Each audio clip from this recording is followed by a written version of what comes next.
First నేను యాక్చువల్గా ఏమనుకున్నానంటే దర్శన్ ఒకవేళ అతన్ని హత్య చేయాలి అనుకుంటే అతను సినీ ఫక్కీలో చేయొచ్చు, ఎక్కడికైనా పిలిచి చంపి శవాన్ని కూడా కనబడకుండా పూర్తి చేసే శక్తి కూడా దర్శన్కు ఉంది, ఆయనకి బోల్డన్ అభిమానులు కూడా ఉన్నారు, చేయొచ్చు.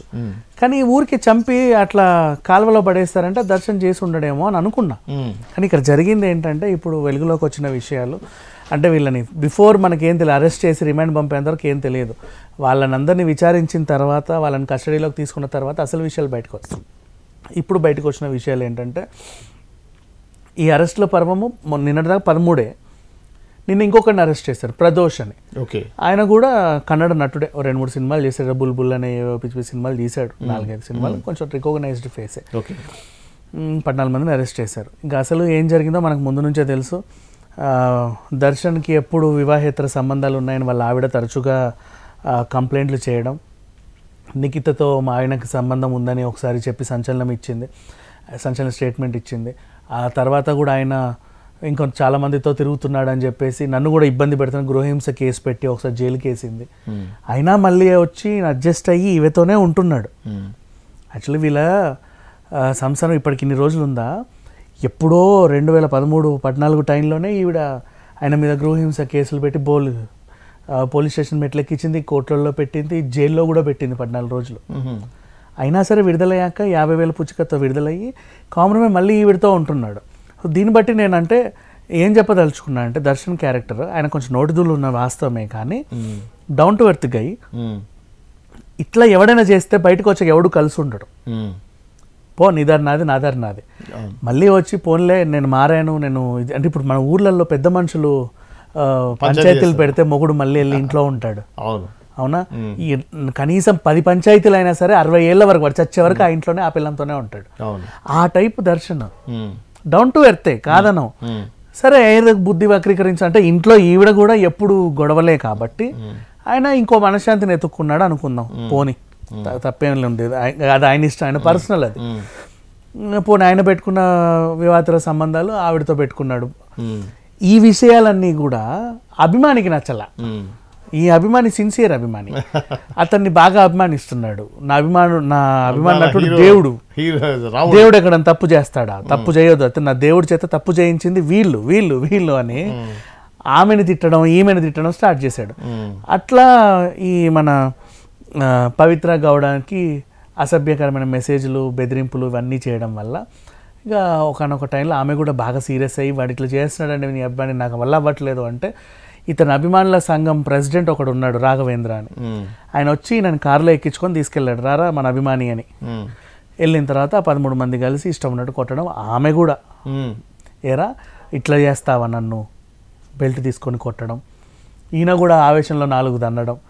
అయితే ఆయనకి ఏంటంటే బాగా ఇష్టం ఉన్నట్టు కొట్టే వరకు గోడకేసి కొట్టడం, అటు వంగి కొట్టడం, ఇటు. వాడు ఎట్లుంటాడు పీచు, పెద్ద ఈ బాడీ ఉన్న ఇదేం కాదు రేణుకా స్వామి, నార్మల్ పర్సన్, బక్క పీనుగే, జస్ట్ అలా ఉన్నామా అన్నట్టు ఉంటాడు.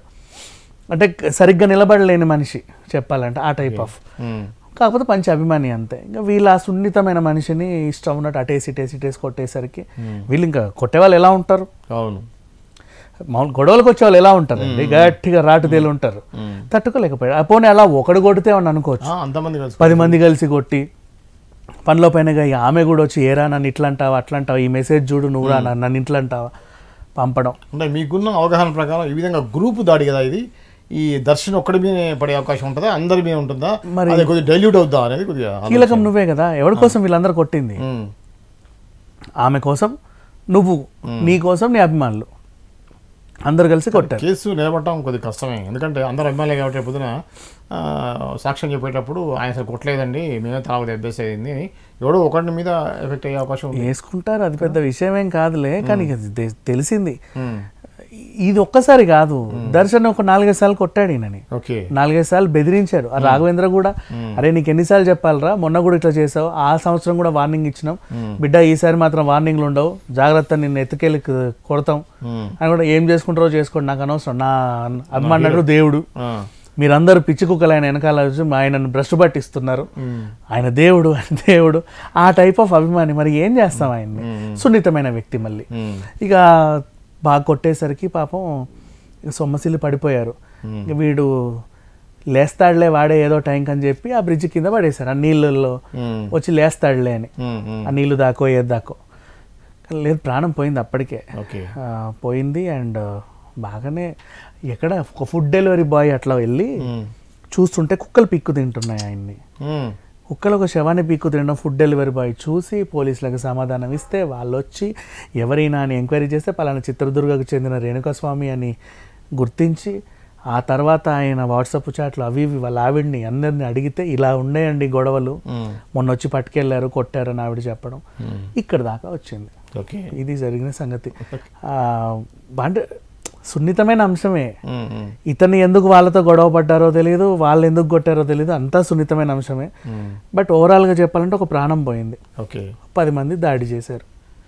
ఇంతకుముందు మనం అనుకున్నాం ఈ యొక్క అపవిత్రమైనటువంటి ఇటువంటి సంఘటనలో కూడా అందరి పేరు పవిత్ర అనే పేర్లు ఉంటున్నాయి ఏంటి అని, దీని దగ్గర గురించి మీకున్న సమాచారం ఏంటి? అదే అక్కడ అమ్మవారి పేరు పవిత్ర అని పిలుస్తారు. అటువైపు ఎక్కువ మంది పెట్టుకుంటారు. మన సైడ్ విజయ, విజయలక్ష్మి, జయలలిత, జయ చిత్ర, జయ దుర్గా, జయ ఇది అని అలా పెట్టుకుంటారు కదా. అటువైపు కొంచెం అమ్మవారి పేర్లు పెట్టుకుంటారు. అలాగే మనకి సినిమా ఇండస్ట్రీకి వచ్చిన వాళ్ళు చాలా మంది కన్నడ నుంచి వచ్చిన వాళ్ళు పవిత్ర అనే పేర్లు ఉన్నాయి. అండ్ పైగా కేసులు కూడా వాళ్ళ మీద ఎక్కువగా ఉన్నాయి.